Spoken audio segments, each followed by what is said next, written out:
Episode of Strength and Speed. I'm your special guest host, Michael Stefano, for the 8th and last time. Let's go around and say who we are. So we'll start off left to right. I'm Bobby Ross. I am a videographer and filmmaker from Tulsa, Oklahoma, and I own a company called Stoke Shed, and I said too much. My name's Evan Paris. I'm the owner of Strength and Speed and the one who did OCR America. Michael Stefano, special guest host, host of Obstacle Running Adventures. I'm Jacob Stone, and I was brought along to be the driver and pacer for Evan. I'm Terry Paparis. I'm Evan's father, and I'm usually part of his pit crew. So let's start off with the interesting man himself. Evan, you've done it again. 8th and final day. What did you think about the course, KC Timber Challenge? It was a lot of fun. I've done the course several times, so I felt good and I felt at home. I live in Kansas City, so the owners there know me. My name is Jen Scott, and I'm from Olathe, Kansas, and I kind of do everything around here. I like the event coordinator. And a lot of the community. I knew Evan a little bit before this. It was all through like Conquer the Gauntlet and things like that he's done. The OCR community in the area knows me, so it was nice to have like that hometown feel. And they do a good job on their winter race. You know, we don't get a lot of winter activities out here. Yeti always comes through for us, put on a great obstacle course. And keeping some of the obstacles open and closing them based off of obviously the weather. You can't fall into ice off the zip line. That would be bad. Yeah. But then they add some new twists in there, right? Like the last obstacle is you break a car with a sledgehammer, which is always fun. Mom's scoping it up. Which side? There you go. Very, very awesome. So there was a lot of suffering on this trip. What was your favorite day? Kind of hard to isolate because I'm sure there's like the mental challenge, the physical challenge. Yeah, it's hard to say because there's a lot of ups and downs each day. So every day has high points and low points. I'd say some of the high points obviously is the ending. That's just a lot of fun. And it was the last day, and we only did 9 miles today, so that was much easier on the body. And then some other fun days was the Otherworld Fitness Day, just because there's a lot of group classes going on, so we got to see a lot of people and talk to a lot of people and tell them about Folds of Honor and OCR America. The Noob Sanity crew, just interacting with all those people is a good time. And then Michelle Warnke's J Movement Lab Ohio, Amy Padgett and I were just messing around trying to catch some fun stuff on camera. Yeah, there's a lot of highlights out there. It's tough to isolate. My favorite one, Bobby, do you have a favorite? My absolute favorite part of the trip were the really long runs. I loved especially Extreme Ravine because, I mean, you were alone in nature all day long. It was an extremely hard trail. The snow was really high. I mean, it was really uncomfortable. There were a lot of stream crossings. My feet were wet the whole time. But throughout the whole thing, I kept thinking to myself, you know what? I've never done anything like this before, and I feel like this is valuable. I feel like this is an important moment. So to me, it was a huge thing to be able to challenge myself to do something that I never thought I could do. And it was during Extreme Ravine that I really felt like I was having a moment of an epiphany. Yeah. I can do this. I can take one more step. It's very interesting to hear because what was your like longest run before this week? The longest I've ever run at one time was 8 miles. You beat the crap out of that, right? Yeah. My new longest run is 16 miles. That's impressive. And also at Extreme Ravine, you were the one to fall through ice. So still your favorite day. Repeatedly, yes. It was the most uncomfortable thing I've ever experienced, other than scarlet fever and that one heart attack and that time that I got food poisoning in Honduras and almost died. Those all sucked, but it was also really bad to have my feet wet when it was like in the single digits. That sucked too. That's fair. All right, Jacob, did you have any favorite moments from the trip? Honestly, just the camaraderie of us all actually getting together and doing the car rides and enjoying doing the walking around all the courses and stuff like that, and watching Evan just crush the courses, even at the point where he looked like he was like walking death, but he was able to still push through it mentally and everything like that. Yeah. But other than that, as fifth course-wise goes, I loved Otherworld Gym. Yep. It was like, as far as to me, like the best put together OCR gym all around. I thought Noob Sanity up there in Binghamton, New York, was probably one of the best permanent courses. Yeah. as far as because you had the Extreme Ravine and the Mud Gauntlet together. Yeah. But yeah, just honestly, just being able to come around and hang out with all you guys and just come together. It was fantastic. I enjoyed it a lot. Another part of that Noob Sanity experience is the fact that we didn't have to travel day to day. We were there for 2 days, so the lack of driving was definitely appreciated too, right? Oh yeah, absolutely. Because we got to cook dinner that night. You know, me and Terry went into the store. We were able to make some good dinner for Evan. Got up every morning and made a really good breakfast. We weren't eating at a hotel. You know, we actually were able to make our own breakfast and dinner there. It was fantastic. Terry, favorite moment? I enjoyed jumping into the sponge pit there at Michelle Warnicki's gym.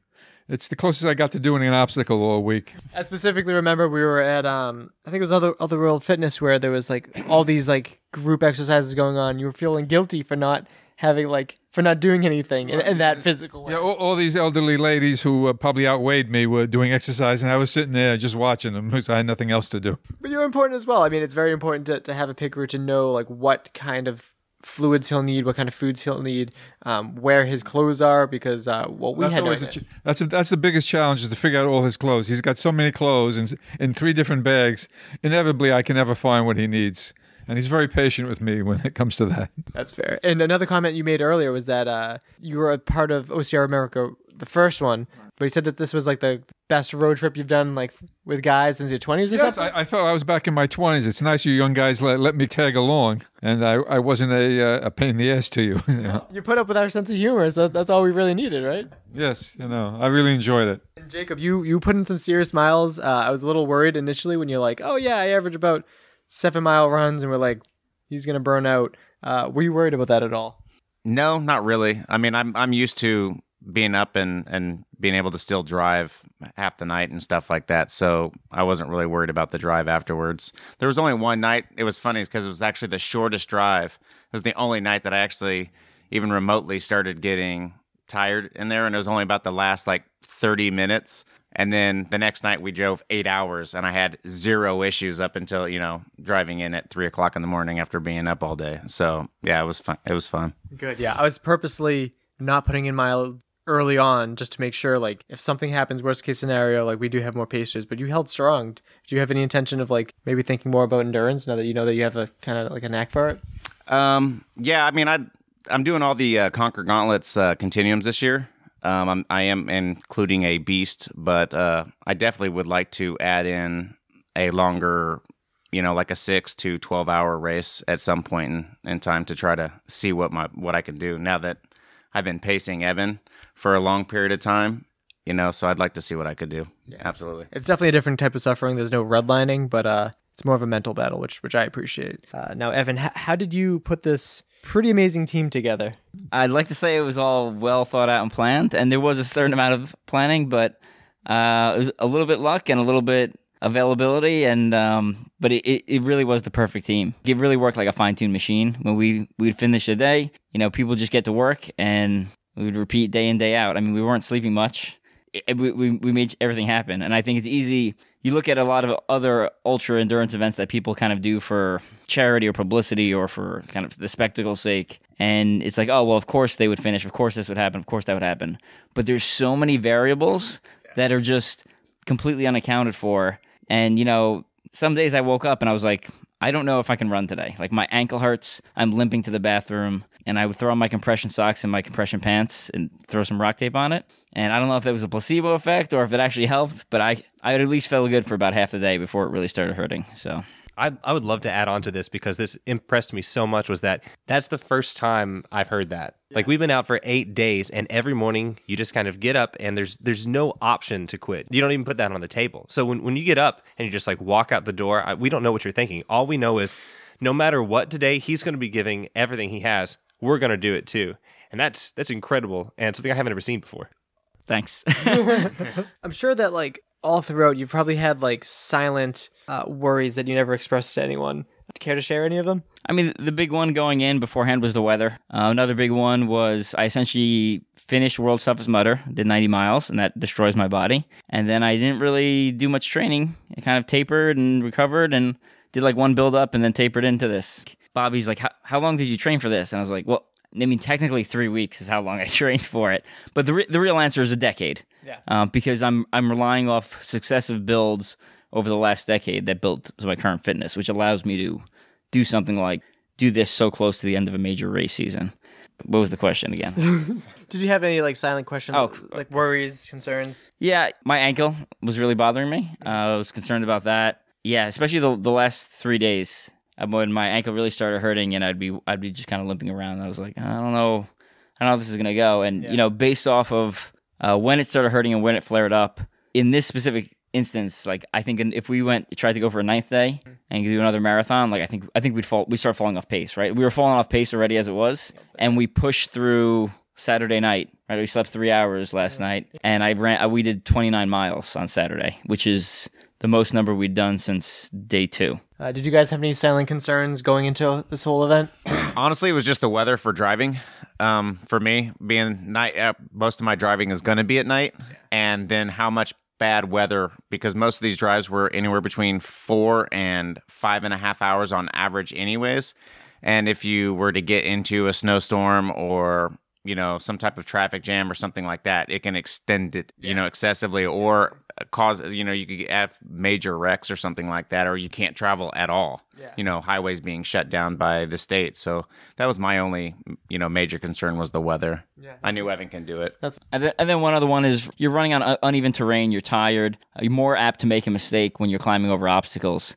So there's always a chance, and really, I was concerned more in the first couple of days than I was in the last couple of days of like, I fall off an obstacle and blow out my knee, I tear something in my shoulder, where it's like, cool, we've done 10 miles. It's like, and now I've wasted everyone's time, money, effort, and made essentially a big spectacle out of nothing. Yeah, so that would have been personally embarrassing. No pressure, but a lot of pressure. Right. Terry, what did you have for concerns? My big concern is I know he doesn't quit.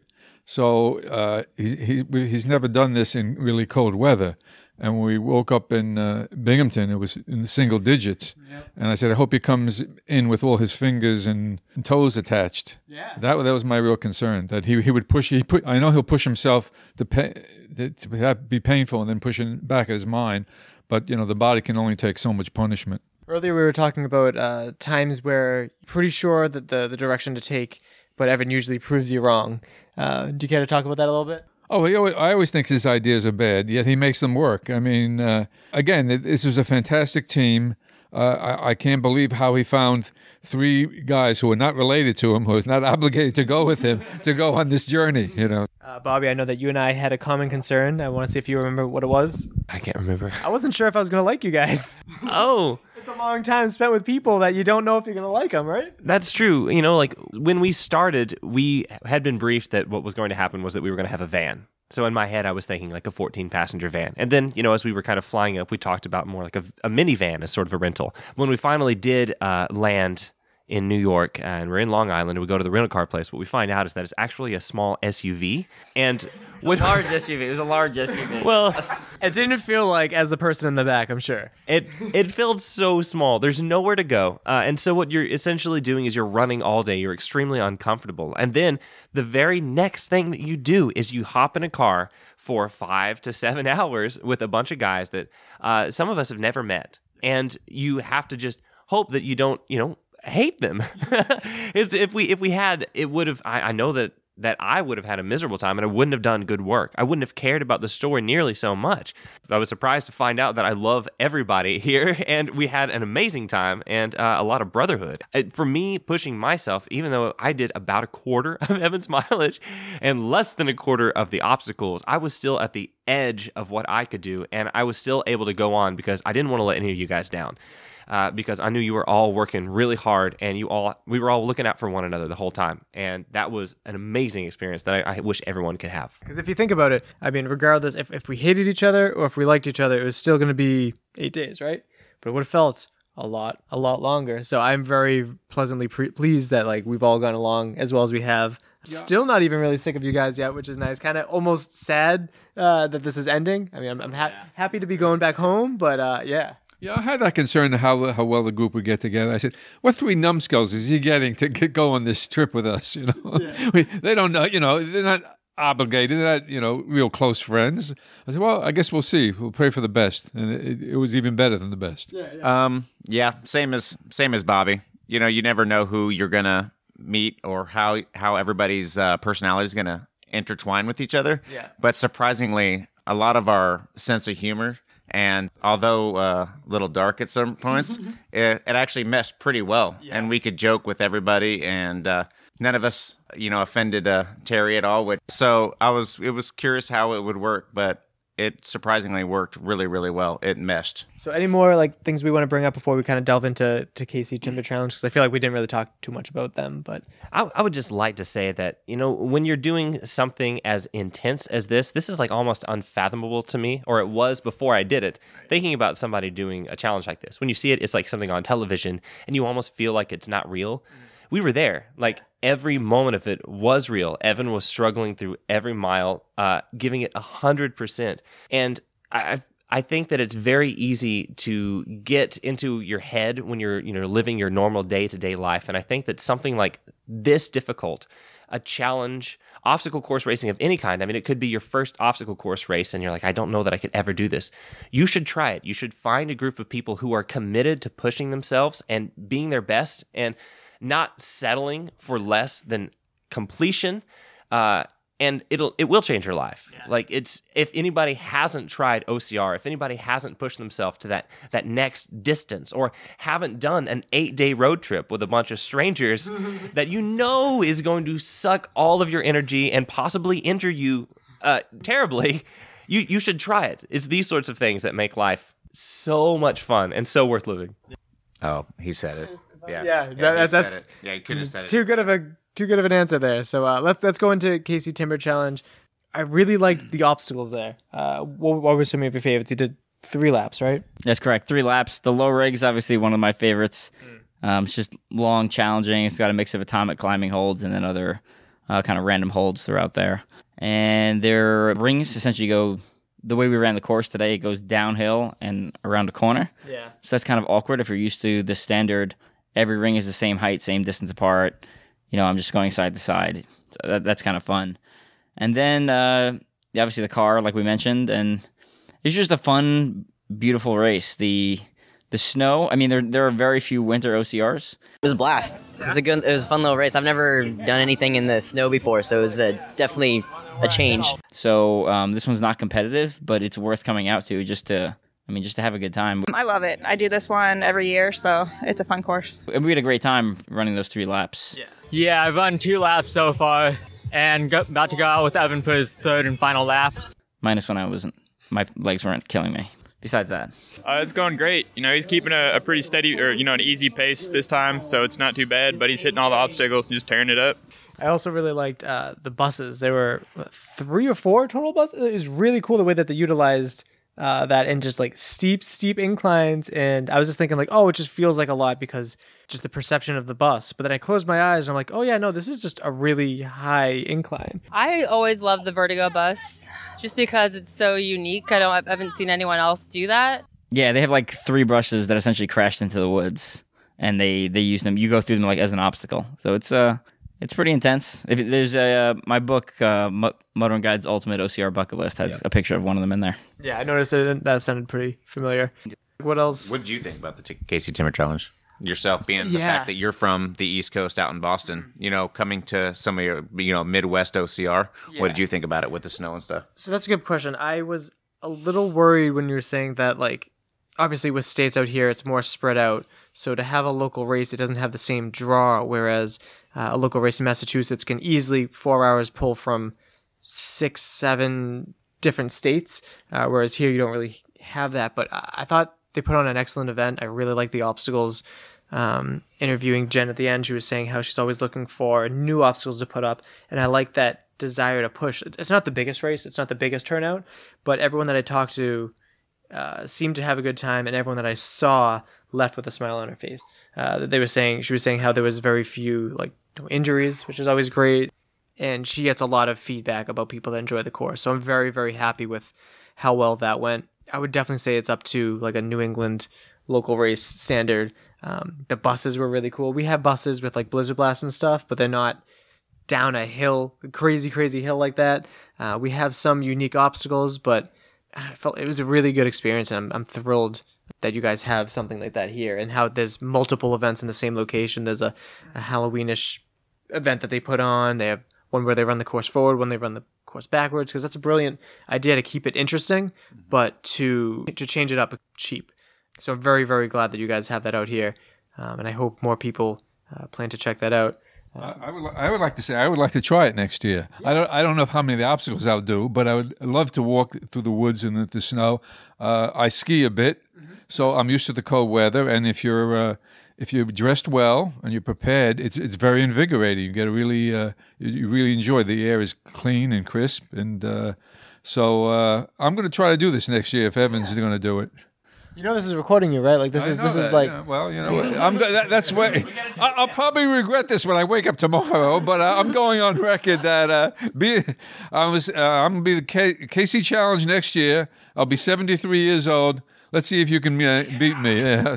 Yeah, I'm talking about. Yeah, and I was also telling her, like, you know, how many people do you have from like really far away? And she was like, oh, we have some people from Illinois. I'm like, well, I'm from Massachusetts, and now she'll have someone from New York. So that's pretty awesome. But yeah, I'm really happy that they put on such a great event, and they gave you the microphone and had you say a few words, which was very nice. We got some good donations. I think there's one place where we got the most donations, and most appreciated as well. But how about the public speaking part? How does that go for you? It's fine. I feel very comfortable public speaking. Between the podcast, and I used to be in musicals and drama in high school, so I'm comfortable with that. And then I've led soldiers in combat. So you get in front of a bunch of people with more experience than you, and you're like, here's the plan. We're going to drive around. Oh, watch out. There are bombs out there. So you kind of get used to it. It really doesn't bother me.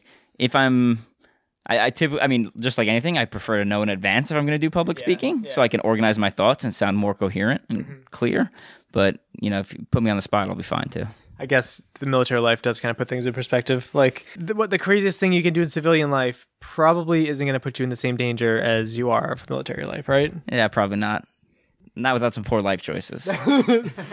Thank you for adding that. Hopefully some of those we could do that tonight. But transitioning into that whole military life, so Folds of Honor, how do you feel like this has gone fundraising and awareness? It's awesome. It's amazing that it keeps going out and doing these huge fundraisers, you know, keeps finding the endurance to get out there and do stuff like 200 miles in 8 days. The fundraising was going a little bit slower than I expected in the beginning. I think people were waiting for me to finish the event, though. So I haven't, and since we finished the event, to be honest, we've just been exhausted. And I mean, I'm still kind of just riding the emotional high. So I haven't been checking Facebook, but I did see donations picked up, and I expect them to kind of spike over the next couple of days. I think it's awesome that he's done this. It's a great cause. I'm a big supporter of Folds of Honor, too. And I think we raised awareness and kind of got the word out there a little bit more. And yeah, we just had a lot of people say a lot of really nice stuff to us. Oh, it's awesome. I love it. He's an inspiration. I'm a kind of a fanboy. Yes. Especially, I mean, Bobby made these short videos, and I had the number of people who said they almost cried at the end of day 6. It was day 6. Yeah. The number of people who said they almost cried at the end of the day 6 video was a lot. Like, I can't count the number of people who messaged me or said it in person, which is kind of cool. And also, if you guys, because most people consume podcasts in the car, if you're listening currently, pull over, watch a video. They are really, really good. Not just to tap you on the back, but that's very high quality editing, and we've all very much enjoyed that. The day after running the event, you would always release the episodes at 7:30, and we would promptly gather around somewhere and watch those. And that was a good morale boost every single day, right? Yeah, absolutely. The episode we're talking about is day 6 at Movement Lab Ohio with Michelle Warnke's gym. And you asked a really good question at the end that caught me off guard, and I almost started losing it on camera also. Yeah, having the videos in the morning was super motivational. Yeah. You know, especially getting moving the first thing in the morning is the hardest thing. You know, like every morning we're like, we're going to start at 8 o'clock or 8:30, whatever we said. And typically we'd start about 15, 20 minutes later because you're just like, part of you is just dreading it. It's like, all right, you know, once I take this first step, I have to keep going. Yeah. So you kind of delay it a little bit, and seeing the videos in the morning like consolidated the memories and the progress I'd made before. Yeah. Right, because we were taking tiny bites out of a 200-mile project, spread out over 8 days. Yeah. So you're like, cool, I just did a mile, which is less than 1%. It is like if you really think about the math, it's insignificant. Yeah. So you can't really think that way. You just kind of take it one step, 1 mile at a time. Yep. And really, then you take it one day at a time, and then really one lap at a time. Like the old saying says, how do you eat an elephant? And the answer is one bite at a time. Yeah. So, I mean, as OCR America 2 comes to a close, I'm sure you already have something planned for next year, which I don't want to know yet. But percentage-wise, what are the odds that you will be doing OCR America 3? 0%. 0%. Now it's on camera. It's on camera. It's on audio. But this is when you have to add a cliche. When pigs fly. When I can't say that. That's too political.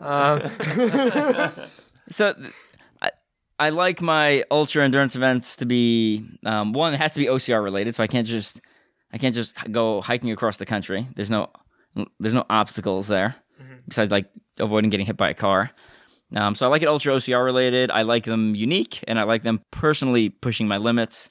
And I don't have a good idea for an OCR America 3, so don't email me with one, so I don't have to do it. Don't email him. I just winked to the camera, but podcast equipment can't pick that up yet. So I probably should have done this in the other order. But so what? How much do you believe him, Bobby? I don't think that a person like Evan is easy to quench. I don't think that good enough will ever be good enough. So maybe it's not called OCR America 3, and maybe it's not 8 obstacle course marathons in 8 days across the country. But there will be something, and whatever it is, I'm there. I do know what I'm doing in 2021, but I'm not going to tell you yet. Yeah, I had a feeling you wouldn't, so I was playing like hard to get. Like I don't want to know. No, it's not as extreme as in long, or it won't be as painful. I did email someone about supporting the event, and their comment was, I have to go look it up because I wrote it down. Actually, it was something like, "We strongly advise against that. We don't believe that is safe." And it's like, yeah, I know, none of the ones I do are safe. Yeah. That's why they're charity events. That's why it's supposed to raise money. Yeah. You know what doesn't get attention? Safe things. Yeah. Safe things don't get attention. So, do you believe, Evan, that he won't be doing some sort of OCR America 3? No, I don't. It may not be in like a year, but his last one was in 2016. So I would expect it to be somewhere around 2024. I'm calling it now. Hopefully I am added onto that group too.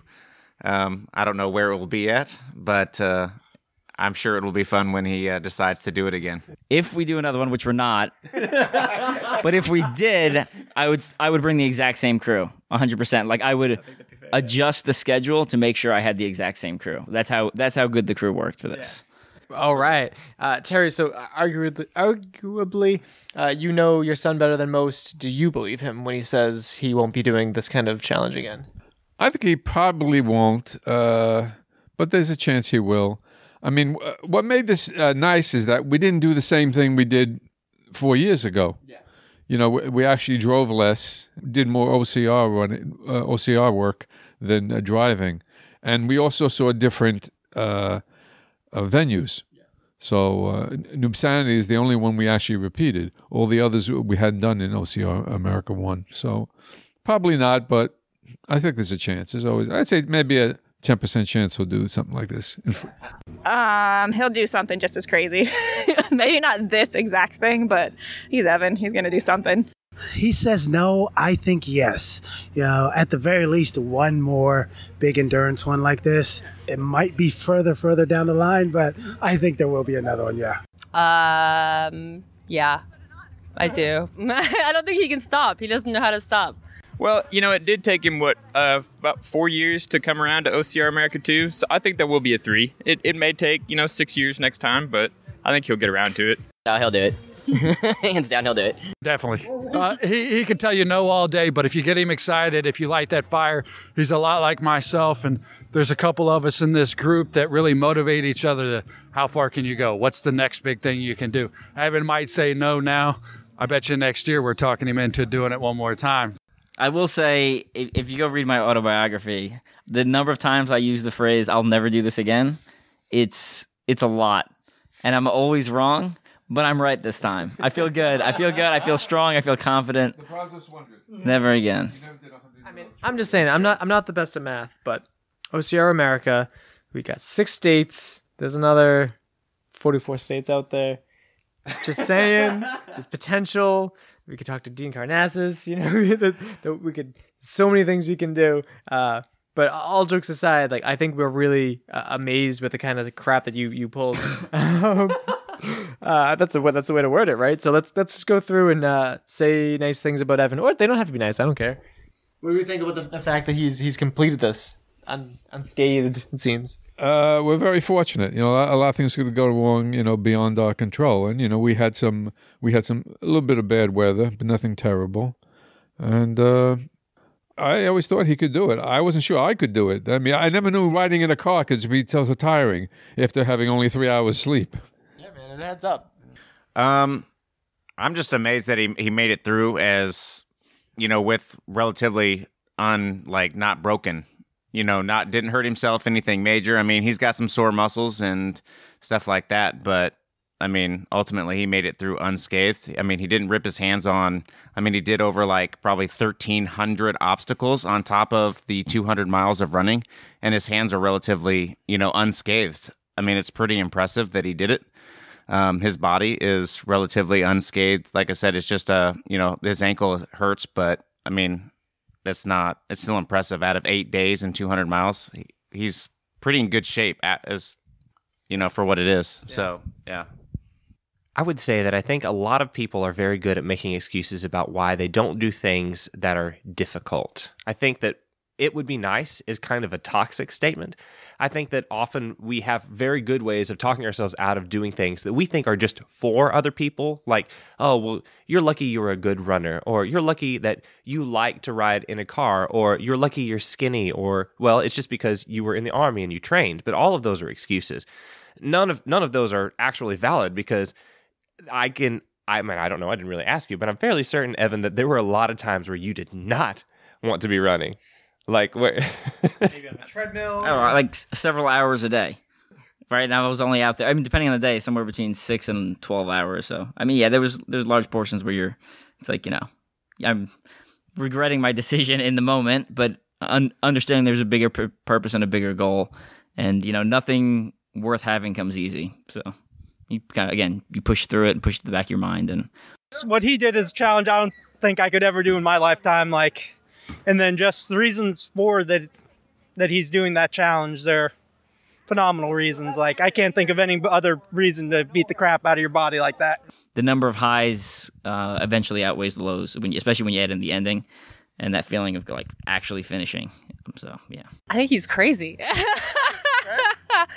I think it's awesome, though. It's a great cause, and I hope that, he gets a bunch of donations. And I can't believe he did it. I'm, happy for him that he's done now. Yeah, I'm not surprised that you did this. I think anyone that has...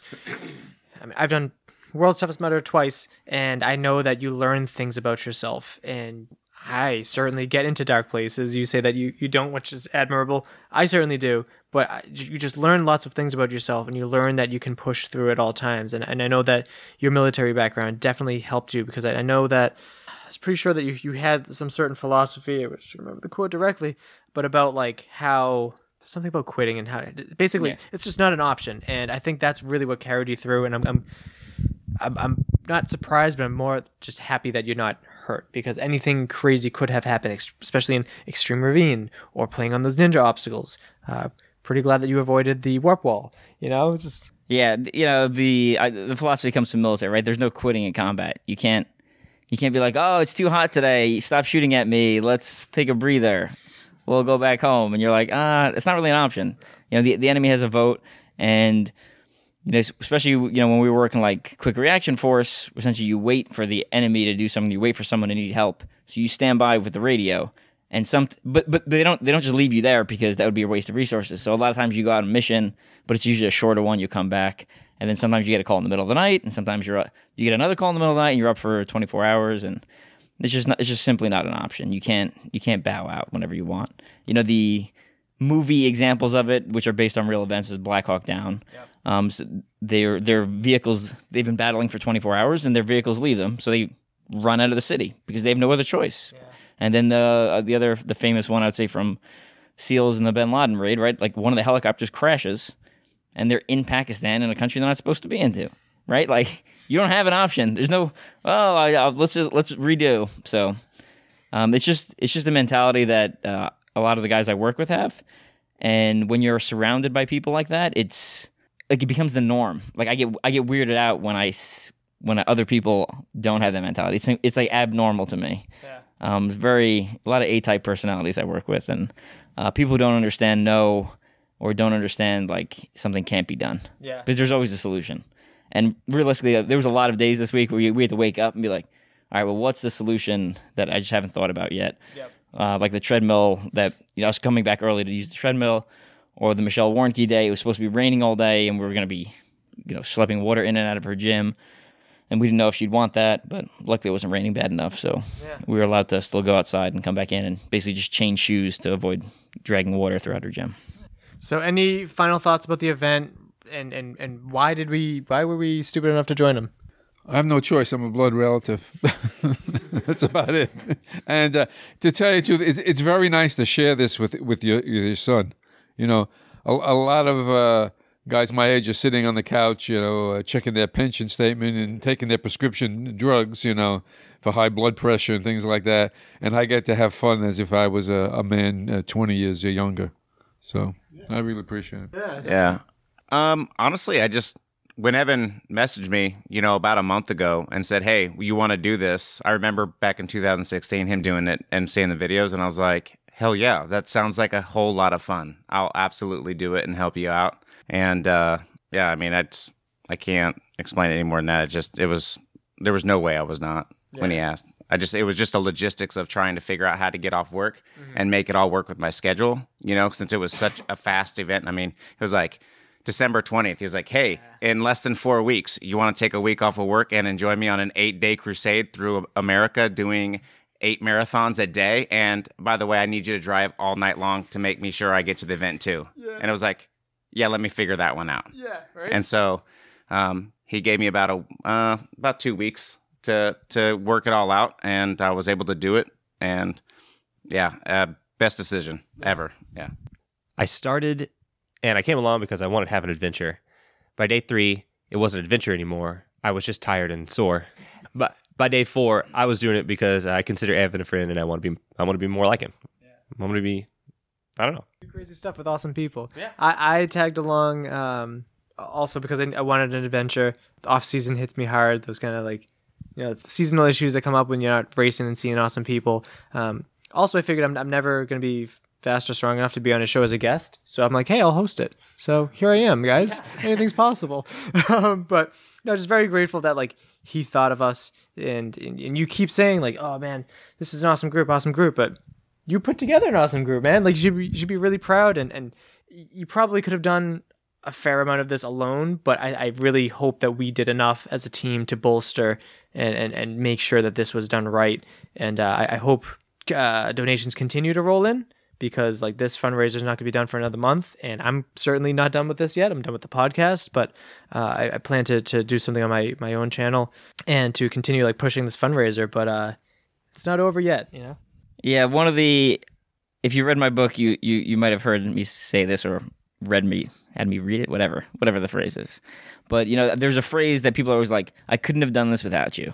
And I think it's overused, and I don't like it, because it's not true most of the time. Most of the time people mean, I wouldn't want to do this without you. Yeah. And for this, I could not have done this without this crew, period, right? Like, it just doesn't happen. I physically can't drive that far, right? Like, and run. I can't take care of, all like tiny things, right? Like packing bags. And you're like, well, that's not a big deal. Like, it is when you run a marathon that day and you can't walk, right? Like, that's a big deal. Driving, producing the episodes, producing the videos, getting the word out there. We had guys come up to us today that were like, I've been following your journey along for the last 7 days, and it's awesome that you're here. It's awesome to meet you. And I was like, well, Bobby's the one that made these videos. He's like, I'm just running. He's taking 10 hours of footage and content and condensing it down to 3 minutes. Mm-hmm. So yeah, it's just, the fueling, right? Like me having to like mix and create all my own fuels, it's just not possible, right? Like you can't do all that stuff. So bottom line, I couldn't have done this without this crew, period. And another group of people that you couldn't do it without, all the people that supported us. Name is Daniel Leonard from Oklahoma City, and just came out to help pace Evan during this OCR America 2. Chris Passanisi, Blue Springs, Missouri. My name is Calvin Tran. I'm from Overland Park, Kansas. Jenny Overstreet. I'm from Olathe, Kansas. Joe Green, I'm out of Blue Springs, Missouri. My name's Ian Pereira from Fort Smith, Arkansas. Austin McQuilkin from Wichita, Kansas. Whether backside support, helping pay for our lodging, like being able to stay in hotels, our food, of which we ate a lot, just not very good choices, and just the people that donated to such a great cause. I love what Evan does. I'm an honorably discharged individual myself, and the fact that everything he does goes back to the service and the families of the service members is fantastic. Evan's doing a great thing, and I can't wait to be more involved in the stuff that he does. What do you want to say to those people? Just a big thank you. You know, again, I think the Folds of Honor mission is just very noble and very important, and I think it hits home again when you see military with family members, and all my deployments minus one, I didn't have children. My last one, I had children, but you know, it changes your perspective, and I give my peers that were deploying all the time, going to combat when they did have children, I give them a lot of credit because you can't get those moments back, right? Like I went on my first deployment, the only deployment when I had my daughter. I went her first year of life. I was gone for 6 months, and I came back, and she wouldn't let me hold her. Wouldn't let me hold her. You know, she didn't know who I was anymore, and you can't get that moment back. So you gotta work your way back in. So, and I was only gone for 6 months, so that's not a big deal. In the long run, it'll even out. But the guys who go over there and don't come back, that's it's terrible. So we do the best we can, and I think besides doing stuff like this, raising money for like scholarship and stuff like that, where it helps them out directly, I think the other way is you just live your life as full as possible, right? Like, you know, my college roommate died, and I feel pressure to live fully because I think it honors him. And then one more time, where can people support it? I'll put this in the show description, but for people that are still driving, and where will this link be posted that they can continue to support this fundraiser? You can check my Facebook page or Strength and Speed Facebook page, and you'll see the link up there. It's called OCR America 2 for Folds of Honor, and you'll see it there. And then also on the Team Strength Speed website. That one you have to dig a little bit for. It's under OCR Challenges under OCR America 2. And if you want to see all the other crazy nonsense, fun, crazy challenges I've done in the past, you can scroll through that OCR Challenges tab of the website, or my book. I wrote them all down and kind of went through my personal experience, kind of day by day type stuff. So it was interesting having to kind of relive a lot of it in a different way. But I learned a lot for the first time. And the second time out, it couldn't have come out better, to be honest with you. Which is why I waited to do this one for a while. Weather being a big factor, because, I mean, there's just the snow. Like, you're trudging through the snow. You're not going to cover a lot of miles, period. And your feet are wet, and you might have to stop so you don't get hypothermia. I mean, I was at day 5. I busted through the ice. I mean, we've been outside for 2 minutes, and I bust through the ice, and I'm thigh deep in water. And it's 25 degrees out, right? You're like, well, but you keep moving and you warm up and try not to fall in the water again. So, and you did it. Congrats. No, thank you. It's almost surreal. And like we said earlier, you know, part of me is sad that it's coming to an end. I'm not sad that I don't have to run tomorrow. There's not even iota of me being sad about that. It's just the kind of the bond we created over the last week, and the experience of just, at the end of the day, it was a lot of fun. You know, when I finished running, I'd get back in the car, and I'd enjoy those couple hours before I had to start again. So it was a nice break. It's more than you can actually just imagine just kind of doing. And he actually goes through and does it. So it just takes it to a whole nother level. I mean, it's hard to really fathom the amount of energy that's exerted on this.